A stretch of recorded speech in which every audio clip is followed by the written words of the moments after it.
Hi, my name is Amanda Gabster, and I recently finished my PhD from the London School of Hygiene Tropical Medicine, where Ben Sisley was one of my supervisors.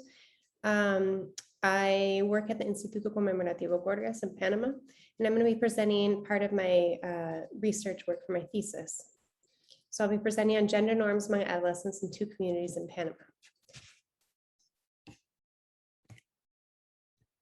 So first, to start out with, what are gender norms? Well, gender norms are based in theories of social norms and gender norms. They're actually social norms that define acceptable, appropriate actions for women and men in a given group or society. They are embedded in the formal and informal institutions, nested in the mind, and produced and reproduced through social interactions. They play a role in shaping women's and men's often unequal access to resources, freedoms, and thus affecting their voice, power, and sense of self. And this was defined by Sisley in a paper in 2019. So with sexual behavior, gender norms can affect sexual behavior in a number of ways.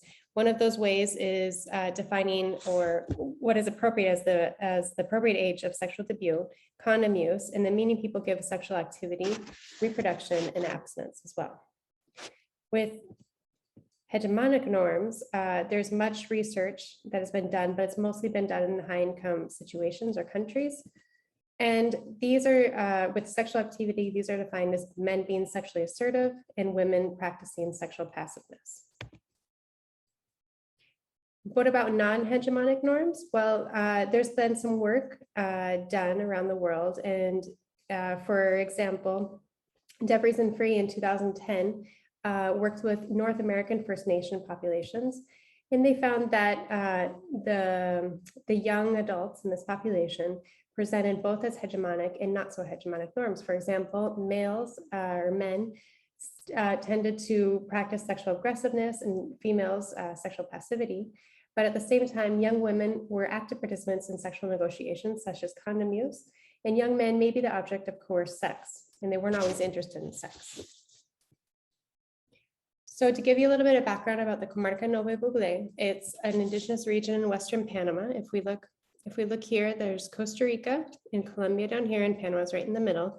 And so in Western Panama, there's this region of about 7,000 kilometers squared and over 200,000 people who live here.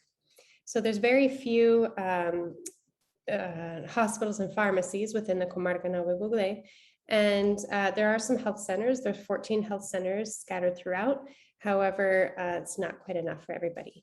So the HIV prevalence in the Comarca is double that, the rest in Panama. And in a cross-sectional study we undertook also during my PhD, we found among adolescents 14 to 19 years old, high prevalence of STIs, especially active syphilis, HIV, chlamydia, and high-risk genotypes of HPV. So we're quite aware that indigenous populations may construct gender norms differently than what has been described in high-income countries. But many times when we undertake sexuality education, we look for interventions that can be used across the country. However, as in Panama, as in other places around the world, there's probably this one-size-fits-all approach does not work. So we wanted to look at in the study how gender norms influence how young people in the Comarca Ngäbe-Buglé engage in or not engage in sexual intercourse. In order to do this, we undertook a qualitative study.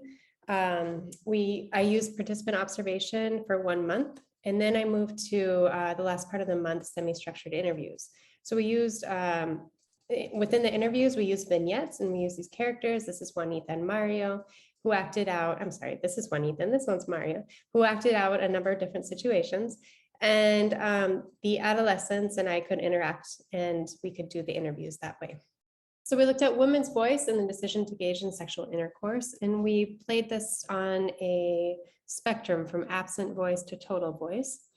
A couple of examples from absent voice. A young man, Tachi, said, "The man decides, because the woman never says anything. Women don't talk about these things." Betchy, a young woman, said, "Well, if a boy wants to have sex with a girl, he will just tell her to have sex with him. Girls around here, well, we're shy. We don't talk about these things. If boys bring it up, girls say, no, I don't want to talk about it. The girl will just do it." Mego gave us an example of negotiated voice. She said, "I was in primary school and he was in high school. I was going to walk home and he was there. He told me he would walk me home. I told him no, but he came with me. I told him no again. but then he would always walk me home. Then one day he told me to have sex with him. I said no, my mom would get angry, but eventually I let him. Then he got me pregnant. In a couple examples of total voice, Unchi, a young man, said, the man has to accept whatever the woman says. And Hoti says, we cannot force a woman because she knows what's best for her. The man proposes and the woman provides.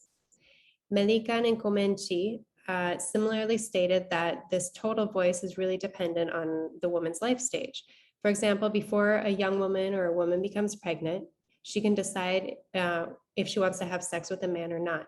But after she has a baby, this moves more into absent voice and she cannot say no.